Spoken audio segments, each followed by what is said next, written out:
Good evening, everyone. This is Adafshin on behalf of IJCP. I warmly welcome for all our respected doctors and participants for today's digital live session. Today, we are discussing a very important and clinically significant topic in reproductive medicine: luteal phase defects and endometrial receptivity in fertile in patients. So, infertility management has involved. Yet, luteal phase insufficiency and inadequate endometrial respectively continues to be a critical challenges. Understanding hormonal dynamics, endometrial biomarkers, implantation windows, and modern diagnostic approaches is essential for achieving better pregnancy outcomes. This session aims to bring clarity and practical insights into these crucial components of fertility care. So, it is my privilege to introduce our esteemed speaker for the evening, Dr. Narmada Hadigal. She is the former professor of obstetrics and gynecology at Osmania and Gandhi Hospital. She is the fertility specialist at Narmada Women Healthcare in Hyderabad. Dr. Hadigal is a highly respected clinician and experienced academician and a leading fertility specialist known for her deep expertise in reproductive endocrinology, implantation science, and infertility treatment. Her contribution to women's health and fertility care makes her the perfect expert for today's topic.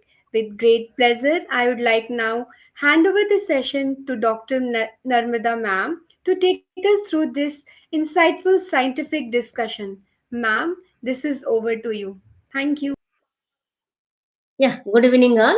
Today we are going to discuss the topic of luteal phase defect and also implantation, window of implantation and endometrial receptivity. Why we should discuss about all these things? Because nowadays the infertility patients are increasing, and also when we do implantation for these patients, and also recurrent implantation failures, we sometimes we see of course, the normal implantation is only 40 to 45% all over the world. And also in this context, even we sometimes we see early miscarriages, and also recurrent implantation failures, and if at all patient conceives, sometimes abortions. Not only in infertility patients, and also usually also when patient is having luteal phase defect, and the problem is with the implantation failures and abortions and all this. So, what is the luteal phase defect and those things we will just discuss about today. So, coming to the luteal phase defect, and when usually we see patients like how they present luteal phase defects, how they present. Usually, they will have very frequent periods, like once in 20 days patient may get the period, or once in 25 days. So irregularly, they say sometimes we get once in 1 month, like that. Haphazardly, once in 10 days also we get like that. And also many miscarriages. And early miscarriages or late miscarriages, but before 12 weeks of their pregnancy. And also one more thing is difficulty in getting pregnancy. And it is very difficult even after using medication, also good follicular growth, and it is they may not become pregnant usually, normally also. So some patients also present with the spotting in between periods, and some patients they tell usually we had spotting in between periods, but we got the period, like that. Usually these people they present like that. So what are the, because of luteal phase defect, and all these problems will occur. So what is the luteal phase defect? Actually, it is, 1 minute, I want to just make the slide little bit bigger.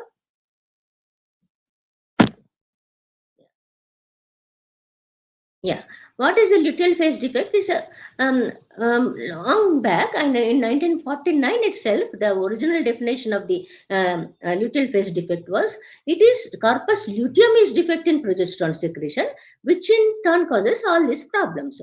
So how it will present?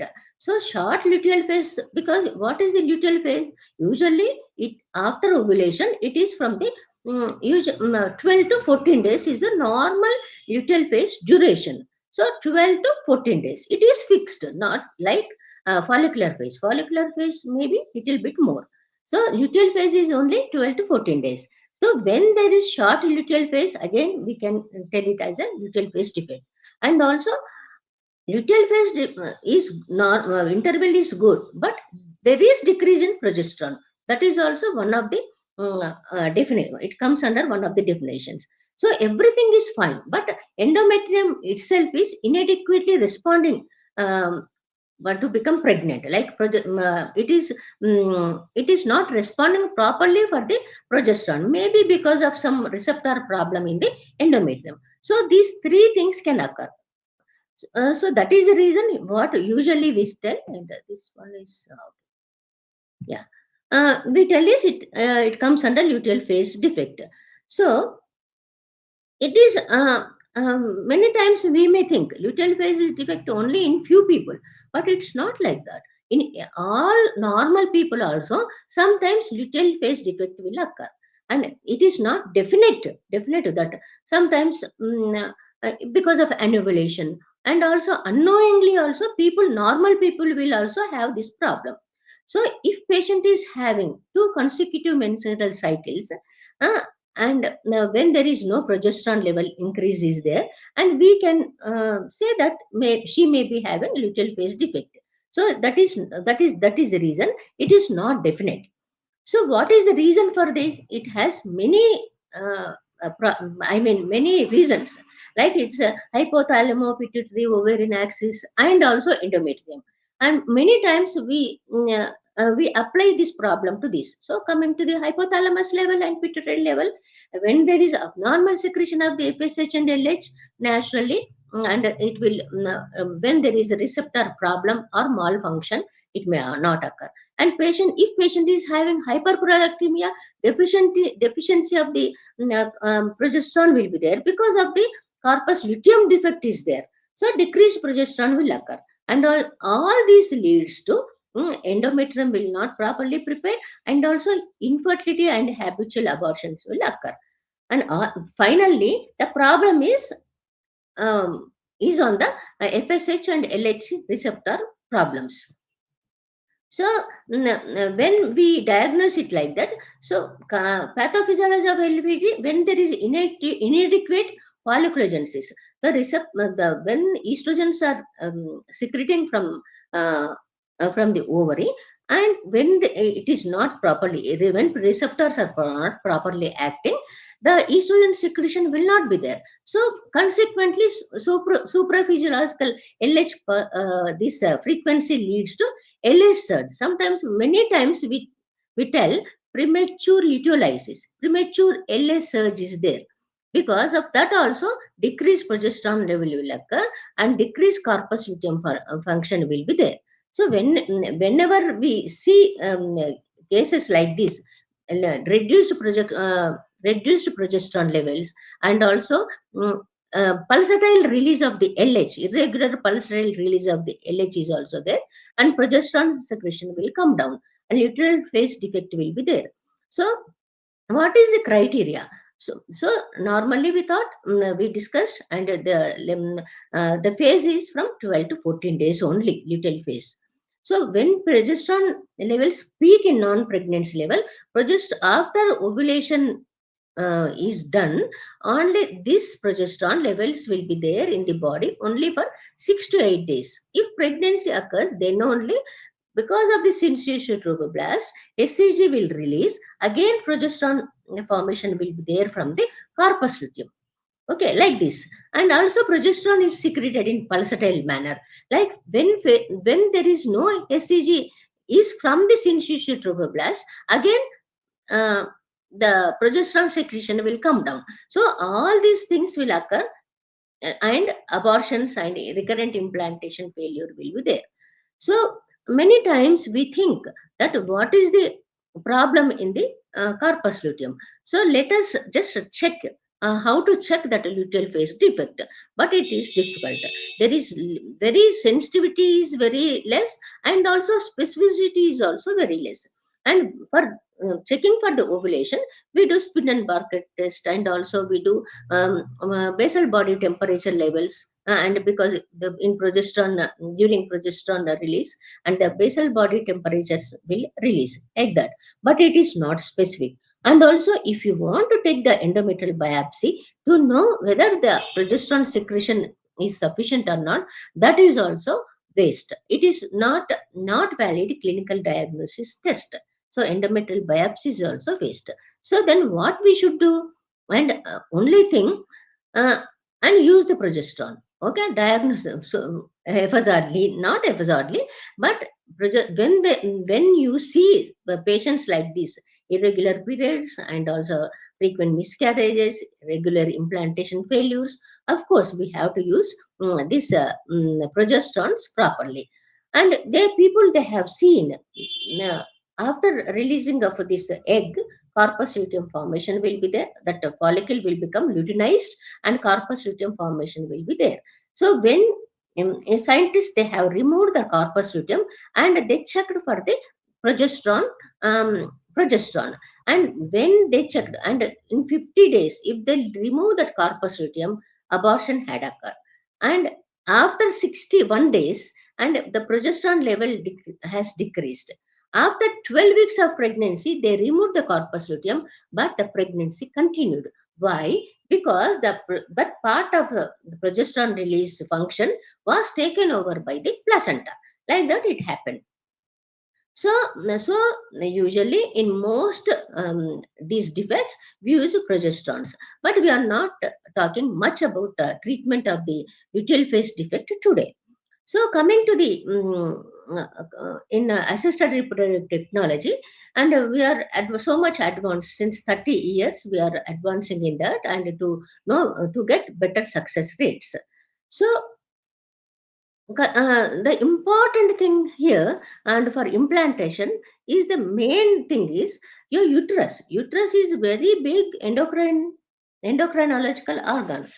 And it doesn't, only thing it doesn't make menstruation. It will make the baby, and it will just prevent abortion, and also it will fight with antigens and antibodies, and it will try to preserve the baby and develop the baby. And these autocrine and paracrine effects and everything will be there with this.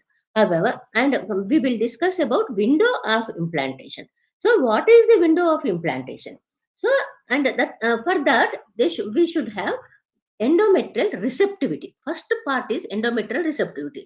What in this embryo, endometrium has to receive, it should accept the embryo. So this is a very important period. Actually, this is a very important period, and this receptivity is the almost it is from 20th day of the period to the 24th day of the period. It is there.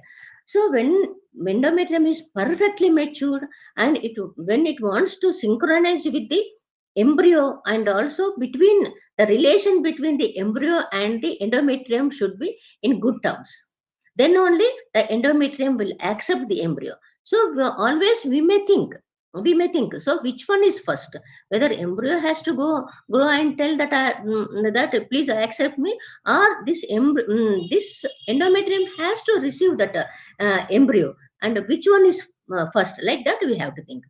So it is of course it's a poorly understand and remains rate limiting step in achieving the high success rate in human reproduction, but it is a very complex state involving specific gene expressions also, and also so many growth factors and other things it has to be done. And when it goes wrong, when it goes wrong, and this embryo will not implant, and if at all it implants, abortion can take place, early abortion can take place, or blighted ovum can occur. All these things are there. So here, coming to the next slide. So endometrial receptivity, and nearly about there are so many genes, nearly 238 genes are there in the endometrium to accept that. So this is usually it's a process from 6 to 8 post ovulation day, and the thing is from 20th to 24th day, and in that endometrium the blastocyst will is going to hatch. That is called the window of the implantation. So 20th to 24th day exactly. Sorry. So uh, but first it has to go and stand in front of that endometrium. Usually the implantation will take place at the top of the uterus, that is the fundus of the uterus, and most of the times posterior part of the uterus, and also it will, that is called apose. And when the trophoblast adheres, that is the fifth day of the embryo, that is called trophoblast. When it is there and it will just stand small, then uh, it will try to attach. So then it will adhere to the endometrium. So it will oppose, it will adhere, and it will invade the endometrium. These are the three steps. So once it invades into the endometrium, then it will take the blood from the mother and become the placenta. So so these are the very delicate steps, and invasion, opposition through the endometrium. So this is more. So how does it occur? Once the zona hatches through so many hormones like plasminogen and plasminogen, precursor enzymes, and plasmin enzymes. So many enzymes will act on that zona, so that then only it will slowly, it can come out and adhere to that endometrium. Like trophoblast will adhere first, then it will with, I will show the picture of that.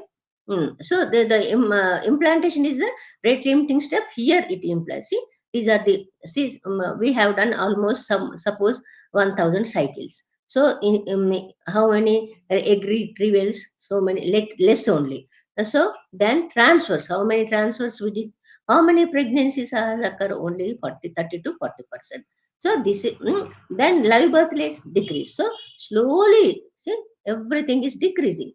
From we stimulated the eggs and egg retrieval little bit less, transfers mm, less than that, and pregnancies and take home baby, like that. So it's not like that 100, if you do 100 IVFs, 100 success, that is not the thing. So who decides now? Embryo will decide or uterus will decide? Who will come first, like that.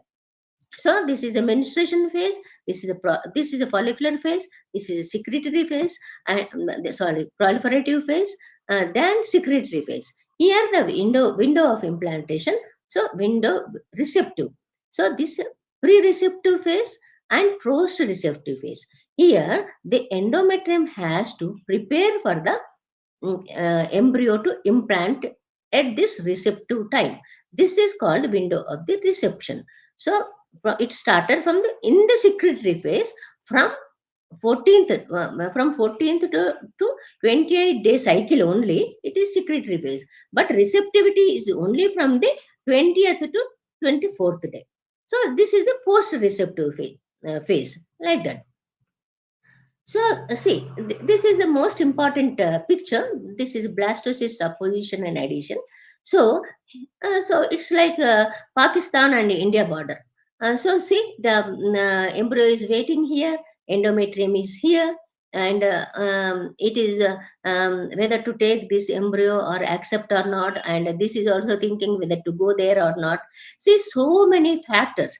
This is the endometrial epithelial layers, and they have, oh sorry, they have many pin pods, like here pin pods are there, and microvilli. This is a syncytial trophoblast. This is cytotrophoblast, that is inner cell mass, and zona already hatched. The growth factors are working, and cytokinins are working.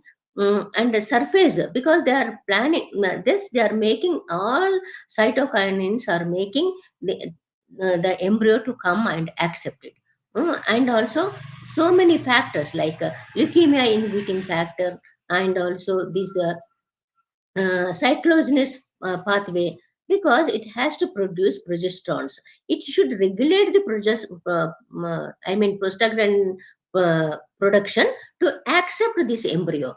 And also and these growth factors, some growth factors are coming from the even from the embryo also. From here growth factors are coming, cytokinins are coming, regulating the changes of the surface of the endometrium, epithelium. So this is the crosstalk between the endometrium as well as the embryo. So here all these this place will form as cytotrophoblast, and it will in future it will form as a placenta.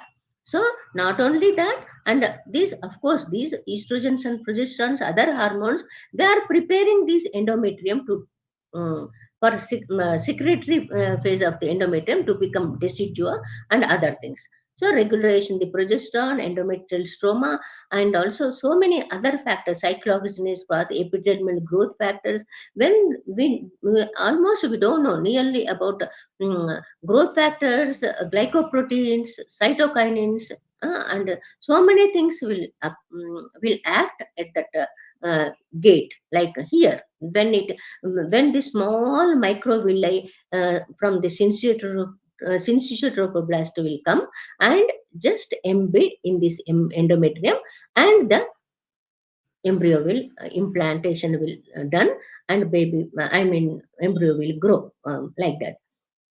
So now, so how it attach? Some is there is any gum kind of thing? No. And cellular adhesive molecules are there. They are integrins. They are called integrins, selectins, catheterins, and also immunoglobulins. It will make them attach. And people sometimes they say embryonic glue.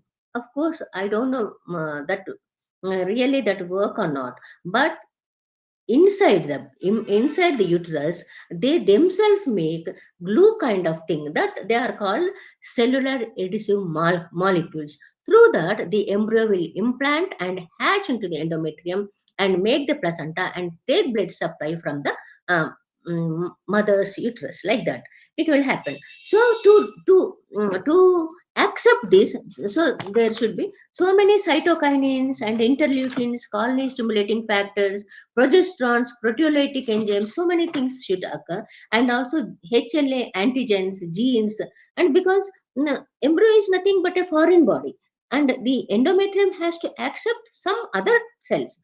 Of course, the maternal and paternal, both, egg and sperm, they made some different kind of cellular genes. Okay, 100%. If we have a child, 100% those genes are not the same, because different immunological level and other things, because the newly formed thing, embryo is a newly formed thing from the one separate embryonic cells from different angle, no, like that it is different and it is not same.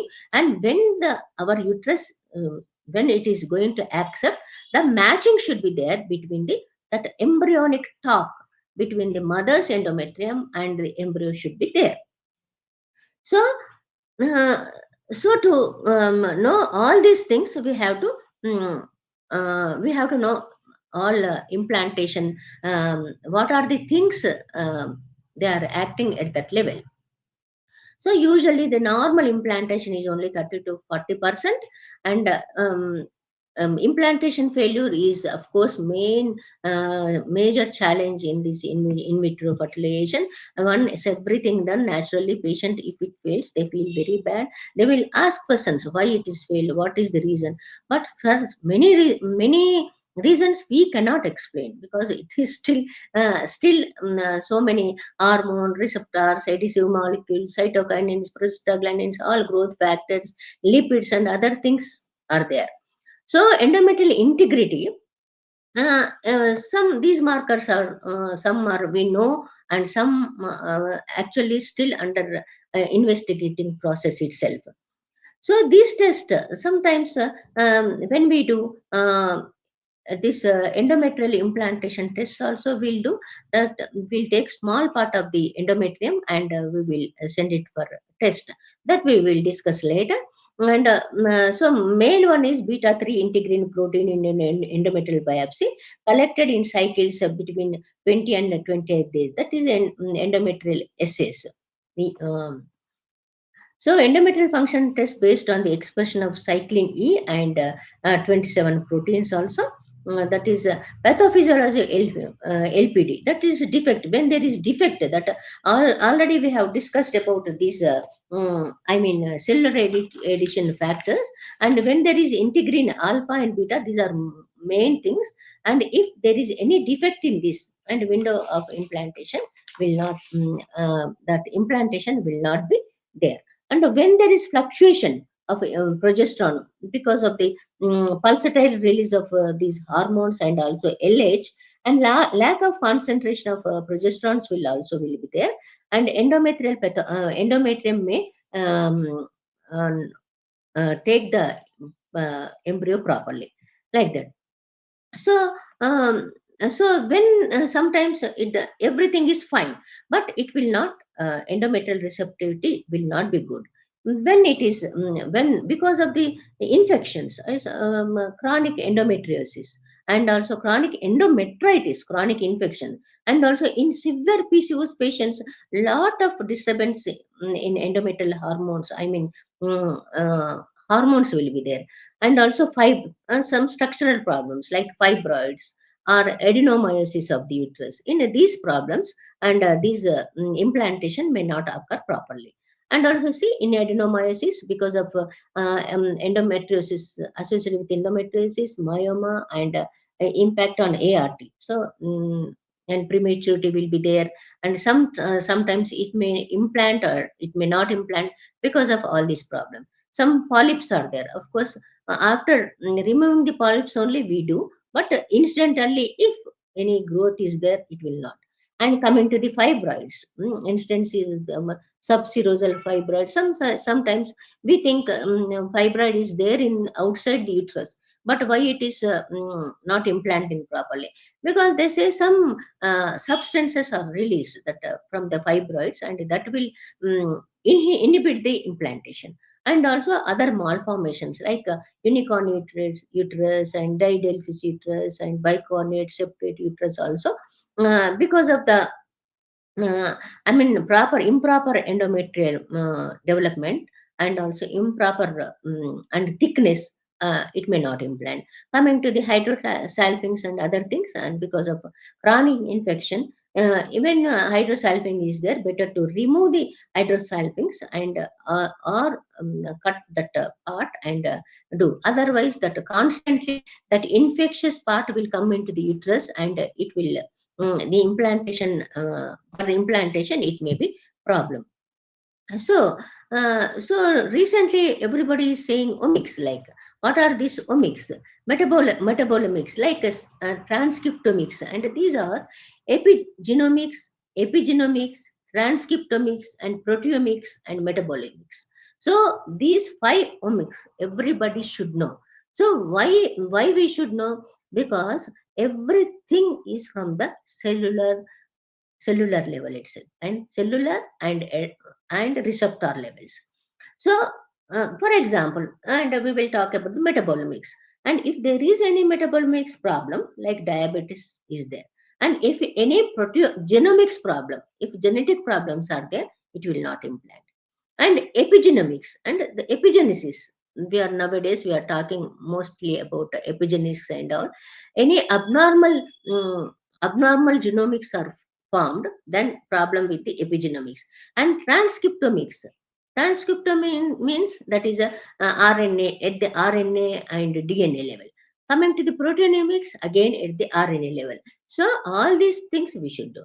So so when there is a problem with the endometrial implantation, and usually we do endometrial receptivity array or endometrial receptivity test.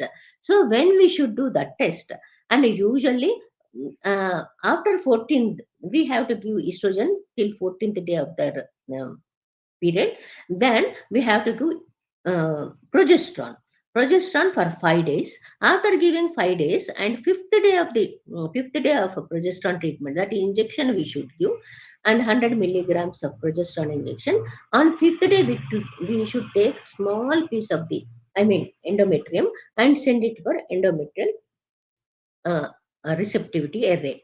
And if it is good, and because some 238 genes will be tested, and if it is acceptable, we can transfer the embryo. And if it doesn't accept, we have to wait for the next cycle, again repeat. And because everybody has different endometrial, window of implantation, and endometrial receptivity grades are different to each and every patient. So usually it is same for all. But if we see any repeated implantation failures are there, then only we have to do these tests. So these are these are very important things. And about talking and treatment part we did not mention because it's a long process.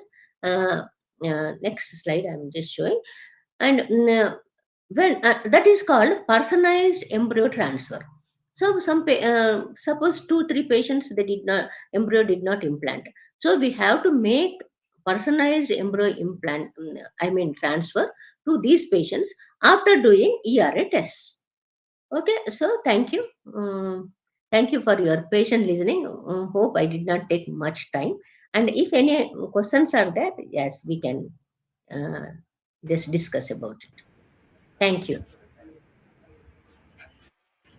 Okay, thank you so much, ma'am, for such informative and enriching sessions. Your explanation of luteal phase physiology, receptivity markers, and clinical management strategies has truly added great value to today's program. With all your permission, ma'am, can I take question one by one? So, Okay. So the first question we received is, how can clinician differentiate between a true luteal phase defect and ovulatory dysfunction presenting with similar symptoms? yeah, because of course we do scannings, okay, and usually we do follicular study. When we are doing follicular study, we see the endometrial lining and also thickness. And when apart from that, we do some hormone tests like estrogen levels and also progesterone levels, and we do. And moreover, and clinically is also very important. Clinically also, previous history, and whether patient is suffering with any like a thyroid problem or other prolactin levels, and those things are very important in this context. And also to know the luteal phase defect, and if you 2 months, if you do progesterone levels at the same day of the period, and you may have to one conclusion whether she is having deficiency in progesterone secretion or not. And also in next cycle you can give HCG injections. Apart from this progesterone treatment, we can try it like that. Okay. Thank you so much, ma'am. I hope you did justice with the answer. So the next question is, which diagnostic tools are currently considered most reliable for assessing endometrial receptivity and the window of implantation? Yes, just now we have discussed, and that we have invasive tools and as well as only blood, lab tests. Like that, in during lab tests, we can see important one is progesterone. Before doing embryo transfer, we have to do when we are giving the trigger, we have to do one progesterone test. If it is less than one only, you have to transfer. Okay. If you are, if at all you are doing and this is FTS cycle and frozen embryo transfer, in those cases also you have to do this progesterone levels, because premature luteation, in when patient is having premature luteation, the embryo will not implant, those things. And also see serum levels of the estrogen. and you can add progesterone from the beginning. And apart from that, if patient is having any metabolic disease, if patient is having diabetes, thyroid problem, or any hyperprolactinemia, in all those things you have to correct. And finally, after doing all these tests, you can do endometrial array, endometrial assay, endometrial receptivity assay test. You can ERA test. You can. Okay. Thank you so much for this brief answer, ma'am. So the next question is, in patients undergoing ART, how does inadequate luteal support impact plantation and early pregnancy outcomes? Yeah, usually in ART cycles we supplemented them with progesterones, and in case uh, and if after giving these progesterones, so for some people oral progesterones if doesn't work, and we should give injectables. And apart from that, HCG also we injections we give. And major thing is treat the metabolic disease, like underlying diseases we should treat. And if patient is having, I mean, obesity and other things, and in that respect also we should treat these patients. Okay. Thank you so much, ma'am. So the next question is, what role do progesterone resistance and endometrial implantation play in recurrent implantation failure?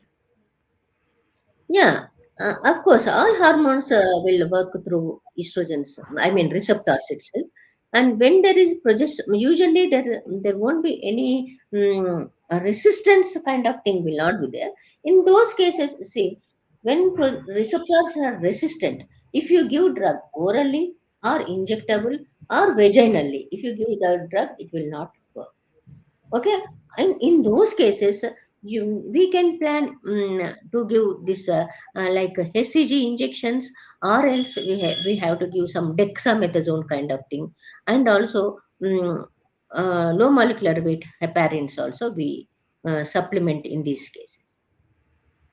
Okay. And once the placenta takes over, usually naturally placenta will take release the progesterone, and it will continue the pregnancy.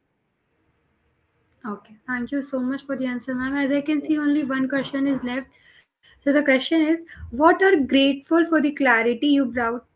What are the we are grateful for the clarity you brought to such a. So the question is, what role? Okay, there is no question is left, ma'am. Okay. Thank you. Okay. Yeah, you are welcome. Yeah. Thank So with all your permission, ma'am, can I conclude this session? thank you. Okay. So we are grateful for the clarity you brought to such a complex area of infertility management. On behalf of IGCP, I extend a warm thanks in this evening. Your presence and engagement make this academic programs meaningful. Wishing you all a wonderful, peaceful, and a healthy evening ahead. Thank you and take care. Thank you. Have a Thank you. wonderful evening, ma'am. Thank you. Wish you the same.